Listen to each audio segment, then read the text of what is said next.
good, YouTube? What's up, PlayStation Nation? It's your boy Jay Barry, and I'm back with another video giving you greatness once again. Which is the PlayStation Nation, which is the PlayStation 4, which is PlayStation Nation All-Stars, which is the console. All that good stuff is greatness. And if you guys are not a part or not supporting that stuff, you should. You know what I'm saying? We throwing out them content every day, every hour. Not every hour. Let me stop lying. But yo, we throwing out a lot of content. Just letting you know. But this video is going to be about, you know, this is like a part 2, you can say, to the reason why PlayStation 4 had a better year than Xbox 2015.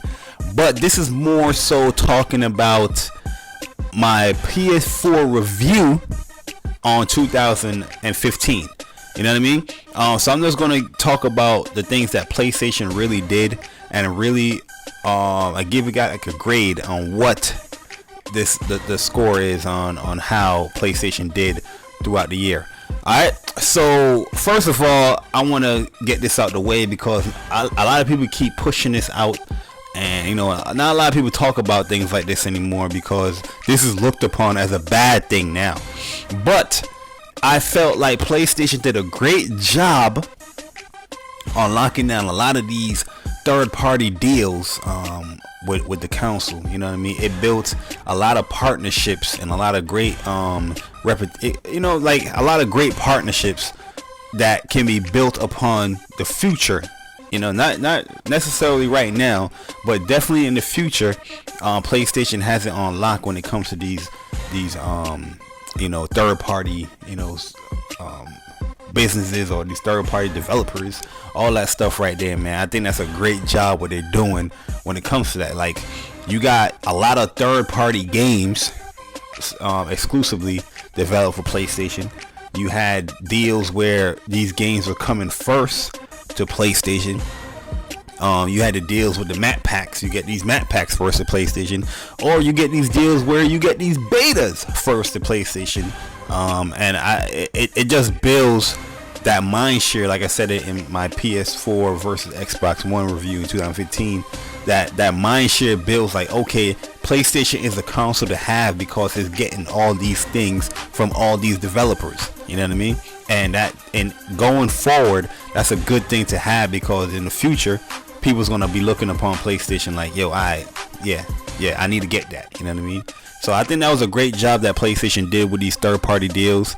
Some of them not so great, but overall, I think they did a wonderful job. You know what I mean? And the second thing I'm gonna bring up is that PlayStation kept their gamers busy. You know what I mean? I keep hearing the whole PlayStation has no games, mantra. That just is dumb as hell.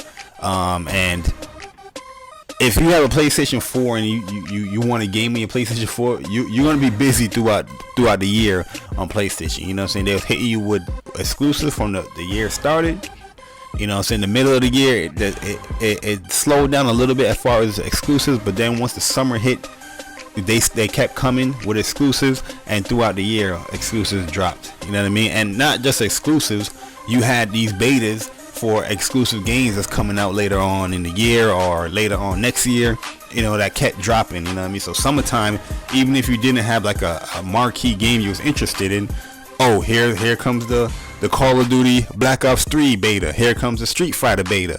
Here comes Star Wars. You know what I'm saying? Here comes, I forgot what else beta they had out here that we was trying out, which was just dope. And I felt like that just kept the gamer busy and had that mindset, okay, I gotta keep playing my PlayStation. Because me personally, I have all the consoles. I game on all the consoles. I have an Xbox One, a Wii U, but majority of my time is on PlayStation because that console keeps me busy. It keeps feeding me games. You know what I mean? And I feel like that's a good thing when it comes to PlayStation and what they deliver for us gamers. Second thing I wanted to talk about is exclusives. Even though the exclusives as far as first party was very weak, overall PlayStation had a lot of exclusive games to the console, And it's a gift and a curse, because you know you get those jokes from those fanboy guys. Oh, PlayStation had no games. Where's the games? Where's the games from your first party? Why your first party doing it? Why you party doing that? You know what I mean? But at the end of the day, you were still getting exclusive. You had the Order, you had Bloodborne, you had Token, and you had this, you had that. You know what I'm saying? You had God of War, you had Tearaway, you had Beyond Two Soul, you had Drive Club Bikes, you had Disgaea 5, you had Dragon Quest Heroes, you had Tales of Zestiria. You know what I'm saying? You just getting hit and hit with exclusives all day. You know, MLB The Show every year, you got that as well. You know what I mean? And I just felt like that was good on PlayStation part. For them to do that, you know what I mean? It wasn't like first party stuff, but it was enough content to keep the gamer happy enough, or keep the gamer interested enough to buy this console. As you can see within the sales, it was just outselling the Xbox by a lot, even without any first party games really hitting, because really truly you had really one first party game, you know what I mean, that came out outside of a remastered, you know what I mean, and that was MLB The Show, really, or Drive Club Bikes, you know what I mean, but yeah, man, they definitely kept you busy with that aspect, just keeping the gamer busy. They definitely had the exclusive games in there, keeping it busy, and I just felt that's a great thing, what they did right there, even though it's, like I said, it's a gift and a curse, because it does have you question, like, yo, where's the first party devs? What are they doing? You know what I mean? Why they're so quiet? Because even I was questioning that stuff. But at the end of the day, I was being, you know what I'm saying, kept busy playing on my PlayStation. So that was a good thing in my opinion. You know what I mean? But yeah, man. Another thing I want to talk about is I feel like PlayStation is definitely the home for the smaller developers.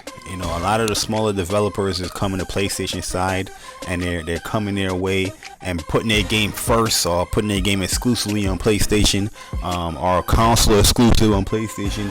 And I feel that's a good thing, because that just adds to the quantity of games that, you know what I'm saying, you can just offer up. You know what I mean? People look at the PlayStation store, you see a very busy store in there where, you know what I'm saying, like, damn, there's a lot of content I can choose from to play. And I think that's one of the reasons why it's doing well, as far as the console wars, or the sale wars go on and all that stuff. But yeah, I think that's really important. All those points that I made, I think is really good for PlayStation. But 2016 is definitely looking a lot stronger, especially on the first party aspect of things.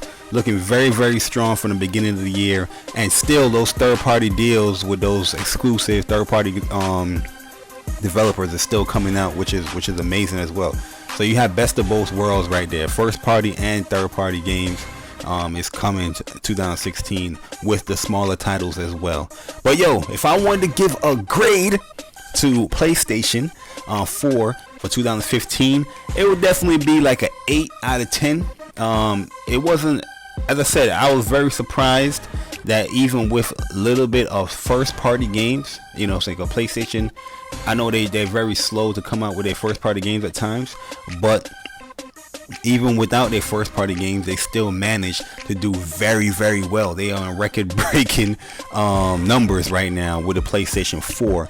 And imagine when the first party games do come out, it's going to be crazy. But that's not even a bad thing. What I'm saying is that even though there's not first party games, there are still a lot of exclusives that came out for the console. Because a lot of people say, oh, there's no first party. But yeah, there's still a lot of third party exclusives, whereas PlayStation does strive on when it comes to their older consoles. You know what I mean? But yeah, man, let me know in the comment section what you guys think. What grade would you give PlayStation for 2015? Let me know, man. And also another thing I forgot to bring up, the conferences. PlayStation kept you busy. They kept themselves in the news with these conferences, man. But yo, let me know in the comment section below, man. It's your boy Jay Bari. Hope you enjoyed the gameplay of me playing as Karen and Laura. But yeah, Street Fighter 5, it's a go. And I'm gone. Deuces.